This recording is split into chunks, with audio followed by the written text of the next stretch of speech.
Hello everyone, welcome to Aspire Math and how are you, how was your preparation. कैसे चल रही है आपकी तैयारी मैकेनिक्स की। आपको 2 लेक्चर में कैसा लगा आप कमेंट करके ज़रूर बताएं, क्योंकि आप बताएंगे तो हमारा मनोबल बढ़ेगा तो हम आपको और अच्छे से चीज़ों को प्रोवाइड कर पाएंगे। ठीक है, तो मैं एक क्वेश्चन कराता हूँ, उसी को रिलेटेड आगे थोड़ा सा और कंटिन्यू करता हूँ, क्वेश्चन से डील करता हूँ। एक क्वेश्चन मैंने इस टाइप का करवाया था, उस पर एक और क्वेश्चन प्रैक्टिस कराता हूँ। देखो, क्वेश्चन प्रैक्टिस बहुत जरूरी है। क्वेश्चन है हमारे पास कि a particle describe along a curve. Writing थोड़ी भद्दी हो सकती है, मैं बोल रहा हूं तो आप क्वेश्चन लिख सकते हैं। A particle describe on a curve along a curve. A particle describe along a curve r is equal to a e raise to power M theta. इस टाइप का आई थिंक कराया था विथ कांस्टेंट एंगुलर वेलोसिटी, है ना। Last question इसी type का कराया था with constant angular velocity. Find transverse acceleration, उसमें रेडियल एक्सेलरेशन फाइंड करना था, इसमें आपको ट्रांसवर्स एक्सेलरेशन फाइंड करना। Okay, now how to approach that question. Same approach रहेगा जैसे हमने वो वाला क्वेश्चन किया था, सेम उसी तरीके से इसको भी डील करेंगे।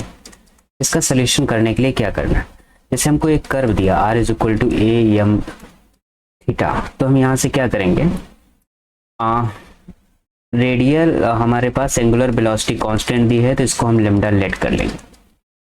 ट्रांसवर्स एक्सेलरेशन होता क्या है वो लिख लेते हैं, 1/r d/dt, यहाँ पे ब्रैकेट में r स्क्वायर थीटा डॉट होता है। अब तो इसके बारे में कंफ्यूजन आई थिंक नहीं होगा, ये 1/r d/dt, यहाँ r स्क्वायर, ये थीटा डॉट हमारे पास लेमडा हो गया, लेमडा बाई आर आ गया, d/dt ये हो गया r स्क्वायर, ये हो गया लेमडा बाई आर, और साथ में r का हो गया 2r dr/dt, समझते रहिएगा। ये हो गया लेमडा बाई आर और ये हो गया 2r dr/dt की वैल्यू हमारे पास क्या है, यहाँ से निकाल लो आप, तो ये आ जाएगा dr/dt, ये हमारे पास आ जाएगा a m e raise to power M theta, यहाँ से ये आर आर कैंसिल हो गया, a m e raise to power हमारा एम थीटा आ जाएगा, तो ये आ जाएगा 2 am lambda E raise to power M theta. तो इसको अगर मैं के मान लूँ, है ना, के एक नया constant, K is equal to 2 am lambda, तो हमारे पास ट्रांसवर्स एक्सेलरेशन समथिंग आ जाएगा K E raise to power M theta. मतलब जैसा हमारे पास क्वेश्चन था उसी टाइप का हमारे पास एक एक्सेलरेशन टर्म वाला चीज आ गई। ठीक है, नाउ ये वाला आसान क्वेश्चन था, चलो इसके बाद आगे डिस्कस करते हैं। आगे एक क्वेश्चन आता है इसी टाइप से, आसान क्वेश्चन कर लेते हैं पहले। अ particle describe a curve, a particle describe along a curve, a particle describe along a curve r is equal to e की power theta with constant angular velocity, with constant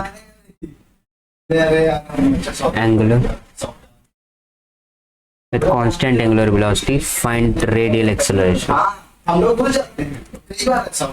find radial acceleration. अब देखो basically होता क्या, हमारे पास हमको radial acceleration find out कर, तो radial acceleration कैसे निकलेगा, आर ए रेडियल एक्सेलरेशन वो क्या होता है हमारे पास, R double dot minus are theta dot square, यही होता है रेडियल एक्सेलरेशन। हमको एंगुलर वेलोसिटी कांस्टेंट गिवन है, तो यहाँ से हमको क्या पता चला, d/dt is equal to lambda मान लेते हैं समथिंग, ये हमारे पास कर्व है, यहाँ से dr/dt निकल आएगा e raise to power theta and d/dt को लेमडा रख देंगे e raise to power theta, यानी dr/dt।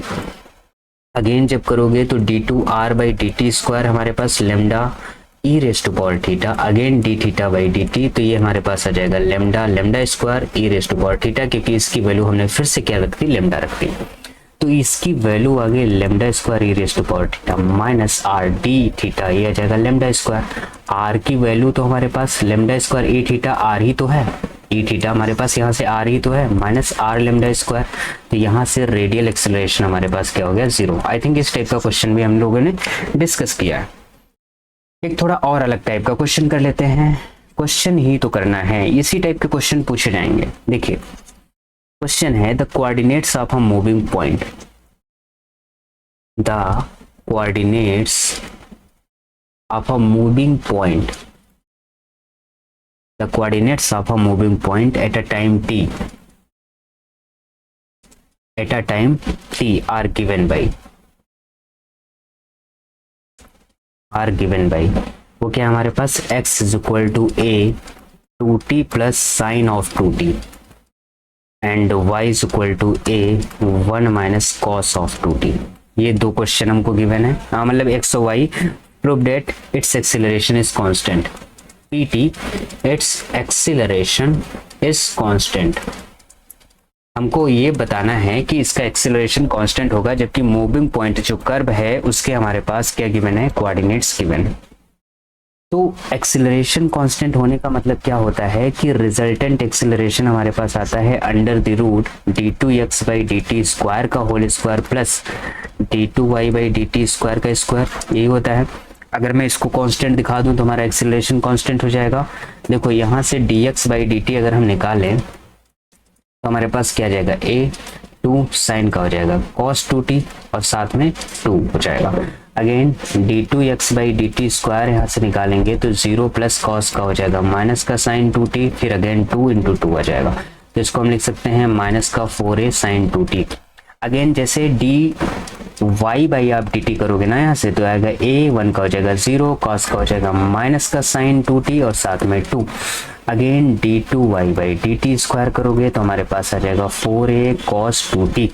तो इसमें जब वैल्यूज आप रखोगे under root dx by dt का होल स्क्वायर तो आ जाएगा 16a square sine square t।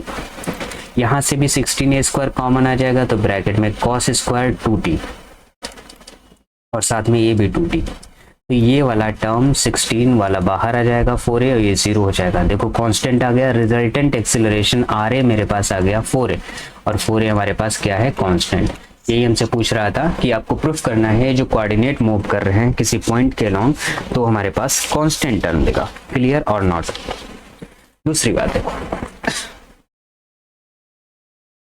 Next question आता है हमारे पास कि क्वेश्चन है, लिखिए if the distance of a particle, if the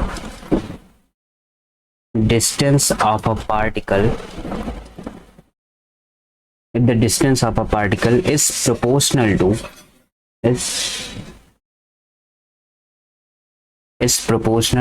nth power of time, then prove that v square is equal to n f s divided by n minus 1, जहाँ पे v हमारा है v और f और s। v है velocity, f है हमारा acceleration और s है हमारे पास डायरेक्शन, डिस्टेंस बोलो, s है हमारे पास डिस्टेंस। हमारे पास डिस्टेंस किसी पार्टिकल की कह रहा है प्रोपोर्शनल है nth पावर ऑफ टाइम के। अगर डिस्टेंस सोल्यूशन देखो, बड़ा आसान सोल्यूशन होगा कि डिस्टेंस s है वो प्रोपोर्शनल है टाइम के nth पावर के। तो ऐसे लिख सकते हैं, जब प्रोपोर्शनल का साइन हटाते हैं तो कोई कांस्टेंट जोड़ देते हैं, बिल्कुल जोड़ दिया। अब जरा देखो डिस्टेंस को अगर t के रिस्पेक्ट में हम डिफरेंशिएट कर देते हैं तो ये वेलोसिटी आता है। याद है कि डिस्टेंस को अगर हम t के रिस्पेक्ट में डिफरेंशिएट कर दें तो हमारे पास क्या आता है, वेलोसिटी। इसको इक्वेशन 1 मान लो, इसको इक्वेशन 2 मान लो। अगर इसी डिस्टेंस को 2 टाइम्स हम डिफरेंशिएट कर देते हैं तो ये हमारे पास एक्सीलरेशन हो जाता है, यानी f, और f हमारे पास क्या जाएगा, n-1 लैम्डा t की पावर n-2। इक्वेशन 3 हो गई है। कोई समस्या? अब जरा ध्यान दो, हमको निकालना है v स्क्वायर।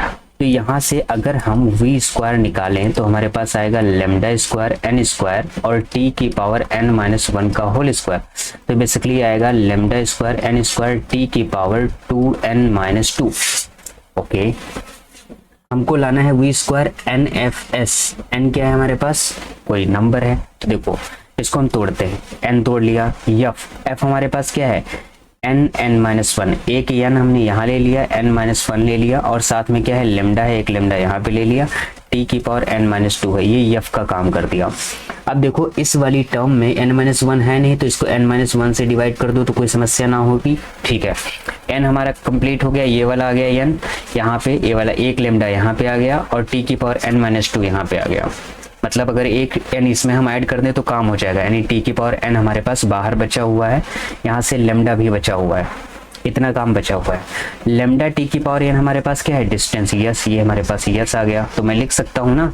तो ये टर्म हमारे पास आ गया n और ये इसकी वैल्यू हो गई f और इसकी वैल्यू हो गई यस डिवाइड बाई हमारे पास क्या हो गया n माइनस 1। यही तो हमें प्रूफ करना था, बस कितना आसान है।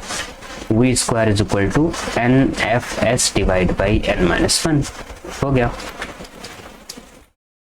ठीक है, तो इस टाइप से हम क्वेश्चंस को क्या करेंगे, सॉल्व आउट करेंगे। दूसरा क्वेश्चन करते हैं। क्वेश्चन है मेरे पास कि a particle describe an equiangular spiral. Particle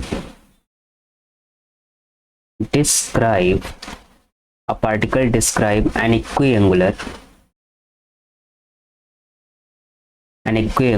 spiral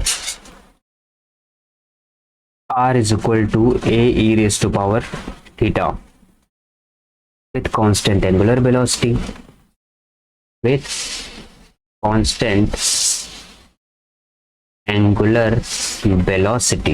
prove that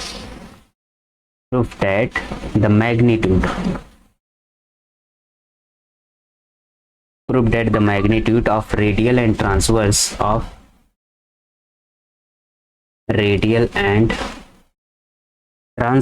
acceleration are 0 and 2 r dot omega, है ना।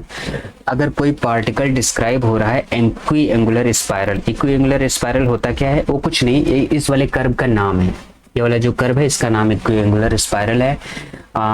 एंगुलर वेलोसिटी कांस्टेंट है, ठीक है।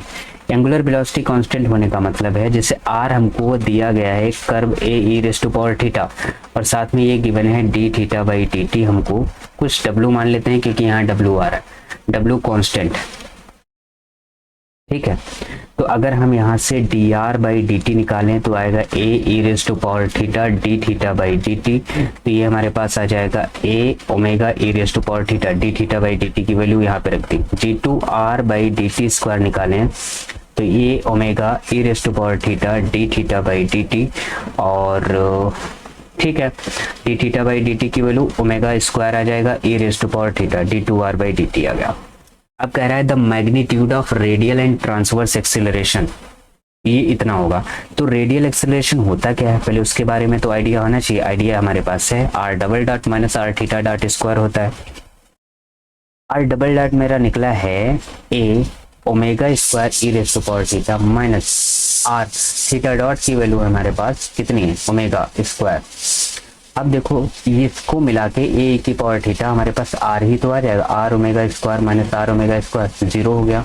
देखो रेडियल एक्सेलरेशन जीरो आ गया, प्रूफ हो गया ना। अब हम बात करते हैं ट्रांसवर्स एक्सेलरेशन की टी की, वो होते हैं हमारे पास 1 by R D by D T bracket में आर स्क्वायर थीटा डॉट, समझते रहिएगा। अब आर स्क्वायर थीटा डॉट होता है तो मैं इसको ऐसे लिख सकता हूँ, आर की वैल्यू 1 अपॉन ए ई की पावर थीटा दी गई है, डी बाई डी टी दिया गया है, आर की वैल्यू ए ई की पावर थीटा का whole square d by D t, हमारे पास क्या है ओमेगा। ओमेगा कांस्टेंट है, बाहर निकाल लो, ओमेगा क्या है कांस्टेंट है, तो ओमेगा को हम क्या कर सकते हैं बाहर निकाल सकते हैं, ए स्क्वायर भी बाहर निकाल सकते हैं, ए स्क्वायर ओमेगा अपॉन ए ई की power theta D by D T, यहाँ पे आ जाएगा ई की पावर 2 थीटा। इसको जब सॉल्व करेंगे तो ये आएगा A omega upon E raise to power theta E की power 2 theta into 2 D theta by D T, ठीक है। और D theta by D T जो हमारे पास है ये हमारा किसकी वैल्यू दे करता है, ये हमारा ओमेगा है, तो यहाँ से ई थीटा कैंसिल हो गया, ए ओमेगा ई की पावर थीटा 2 ओमेगा, तो हम इसको लिख सकते हैं 2 ओमेगा स्क्वायर ए ई की पावर थीटा, दिया जाएगा 2 ओके। अगर आर ओमेगा है आर डॉट, एक मिनट रुको, यहाँ पे 2 D theta by D t हमारे पास आ गया और इसको हम लिख सकते हैं r और साथ में क्या आ गया हमारे पास ओमेगा स्क्वायर, लेकिन हमारे पास आना क्या चाहिए, सिर्फ ओमेगा आना चाहिए। तो सिर्फ ओमेगा आने के लिए हम क्या करेंगे, यहाँ पे 2r है, ये ओमेगा स्क्वायर है, ध्यान दो यहाँ ए स्क्वायर, ये ओमेगा बाहर आया और इसकी वैल्यू अगेन हमने क्या लिख दी, ओमेगा लिख दी, तो 2r ओमेगा स्क्वायर हो गया। तो अब जरा ध्यान दो, हो गया ना, इसको हम लिख सकते हैं 2r ओमेगा इंटू ओमेगा, और 2r ओमेगा को लिख सकता हूं मैं r डॉट इंटू ओमेगा, बस खत्म। हमको r डॉट चाहिए ना, r डॉट का मतलब क्या होता है, dr बाई dt होता है, और dr बाई dt करने के लिए एक r ओमेगा को हम उसमें कंसीडर करेंगे। तो ये हमारे पास ट्रांसवर्स एक्सेलरेशन हो गया, ठीक है। तो इस तरीके से हमें चीज़ों को प्रूव करना है, और इसका एक लास्ट क्वेश्चन और आता है, वो भी कर लेते हैं, फिर इस वाले लेक्चर को फिनिश करते हैं। जैसे हमारे पास क्वेश्चन है कि अगर कोई भी पार्टिकल किसी कर्व के अलॉन्ग मूव कर रहा है, जैसे कि अ पार्टिकल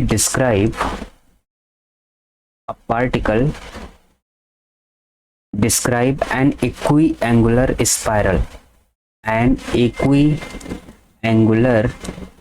स्पाइरल। जब भी इक्वी एंगुलर स्पाइरल की बात करेगा तो माइंड में कर्व आना चाहिए r इज इक्वल टू ई की पावर थीटा ए ई की पावर थीटा, इस तरीके का कर्व बनेगा, ठीक है। In such a manner that its acceleration has no radial component,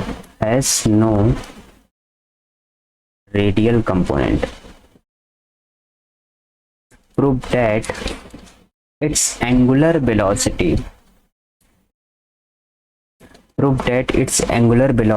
is constant। अब की बार हमको ये प्रूव करना है कि जो d थीटा बाई dt आता है, जिसे एंगुलर वेलोसिटी कहते हैं, उसे कांस्टेंट दिखाना है, and that the magnitude of acceleration is proportional to r, है ना। और हमको दिखाना है कि मैग्नीट्यूड जो है एक्सेलरेशन का वो r के प्रोपोर्शनल होगा। किस तरीके से होगा उस चीज के बारे में बात करते हैं। जैसे r बराबर हमको a e की पावर थीटा दिया गया है, तो रेडियल एक्सीलरेशन लिखा है in such way manner that its acceleration has no radial component, मतलब आर ए प्रेजेंट नहीं तो जीरो होगा। आर ए जीरो होने का मतलब r double dot minus are theta dot square zero होगा। इसको इक्वेशन 1 मान लो, इसको इक्वेशन 2 मान लो। आर ए प्रेजेंट नहीं है, रेडियल एक्सीलरेशन तो जीरो होगा, ठीक है।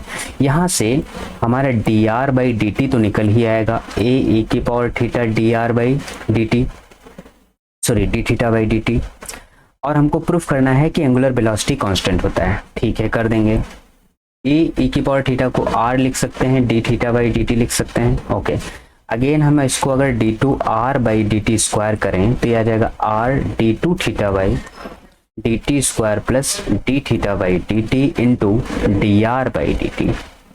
समझते रहिएगा, मतलब फर्स्ट फंक्शन सेकंड फंक्शन लगा के इसको सॉल्व कर दिया। तो इसे हम लिखेंगे R D two theta by D T square plus, यहाँ पे ये हो गया हमारे पास first function differential of second plus second function D theta by D T, differential of first D are by D T. और D are by D T की value हमारे पास R D theta by D T है, तो यहाँ पे लिखोगे तो R D theta by D T पहले से प्रेजेंट है तो उसका स्क्वायर हम इसको लिख सकते हैं। ये वाला टर्म आ गया मेरे पास।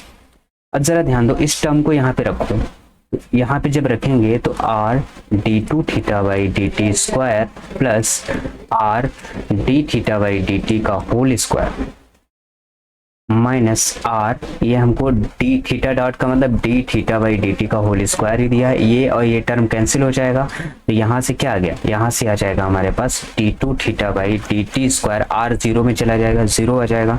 अगर ए जीरो आ गया, डबल डेरिवेटिव जीरो है, तो इसका मतलब d theta by D t हमारे पास कांस्टेंट होगा ना। अगर कांस्टेंट होगा तभी तो इसको अगेन डेरिवेट करेंगे तो जीरो होगा। तो ये क्या आ गया यहाँ से, एंगुलर वेलोसिटी कांस्टेंट। देखो एक चीज प्रूव कर लिया कि एंगुलर वेलोसिटी मेरा कैसा हो गया, कांस्टेंट। ये प्रूव करना था, आई थिंक ये क्लियर हुआ होगा। इसके बाद में हमको बताना है and that the magnitude of acceleration proportional to r, कि एक्सीलरेशन का जो मैग्नीट्यूड है वो आर के प्रोपोर्शनल है। जो एक्सीलरेशन का मैग्नीट्यूड आता है वो आर के प्रोपोर्शनल आता है। इसको कैसे प्रूव करें, देखो बताते हैं। कौन सा एक्सीलरेशन हमारे पास रेडियल हो गया, बचा कौन सा ट्रांसवर्स, तो उसके बारे में बात करते हैं। जैसे टी ए लिख देते हैं, ट्रांसवर्स एक्सीलरेशन 1/r/d/dt ब्रैकेट में r स्क्वायर थीटा डॉट, समझते रहना। ये हो गया 1/r/d/dt हो गया r square theta dot. Theta dot हमारे पास क्या है, कांस्टेंट आ गया ना। अरे भैया एंगुलर वेलोसिटी कांस्टेंट आ गया, उसको मैंने के लिखा तो यहाँ पे के लिख दिया, क्या समस्या है? इसको समझने में दिक्कत हो रही हो तो बताओ। यहाँ पे अगर मैंने के लिख भी दिया तो क्या समस्या उसकी जगह पे, ये बाहर निकाल लो, के बाई आर आ जाएगा, ब्रैकेट में आर स्क्वायर है, इसका डेरिवेटिव 2r, आर का फिर से dr/dt नो। अब ये आर से आर कैंसिल हो जाएगा, 2k dr/dt आ जाएगा। dr/dt की वैल्यू रख दो 2k, पीछे देखो dr/dt की वैल्यू मेरे पास क्या थी, dr/dt की वैल्यू थी हमारे पास ये वाली r/d/dt। dr/dt की वैल्यू हमारे पास क्या थी, r/d/dt। एक मिनट यार रुक जाओ, कुछ गड़बड़ हुआ है क्या? ये हमारे पास आ गया k/r, बाहर निकल आया इंटू 2r, 2r k/r बाहर निकल आया। dr/dt की वैल्यू क्या थी मेरे पास, अरे पीछे से देखो ना, क्या है परेशान। dr/dt की वैल्यू थी r/d/dt, इसको लिखो ना, कंफ्यूजन हो जाता है यार। इसको लिखो r/d/dt, और d/dt तो एंगुलर वेलोसिटी ओके आ गया, तो 2k स्क्वायर r आ गया। तो रिजल्टेंट एक्सीलरेशन क्या आएगा, रिजल्टेंट एक्सीलरेशन वो आएगा under the root radial acceleration का स्क्वायर प्लस ट्रांसवर्स एक्सीलरेशन का स्क्वायर। ये हमारे पास आ जाएगा, रेडियल कंपोनेंट तो 0 है, ट्रांसवर्स कंपोनेंट हमारे आया है 2k स्क्वायर r का होल स्क्वायर, तो बाहर हमारे पास क्या जाएगा 2k square r।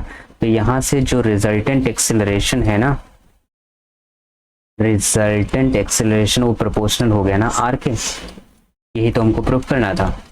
I think clear हुआ होगा कि हाउ टू अप्रोच, इस टाइप के क्वेश्चन को किस तरीके से अप्रोच किया जाता है और कैसे कैसे उनको हम सॉल्व आउट करते हैं, ठीक है। नेक्स्ट वीडियो में हम आपसे बात करेंगे नॉर्मल एक्सीलरेशन वगैरह वगैरह के बारे में, है ना। नॉर्मल वेलोसिटी, टेंजेंशियल वेलोसिटी क्या होती है, उन सब चीज़ों के बारे में बात करेंगे। तो चलिए मिलते हैं आपसे नेक्स्ट लेक्चर में, तब तक के लिए बाय बाय, पढ़ते रहिए और मौज करिए।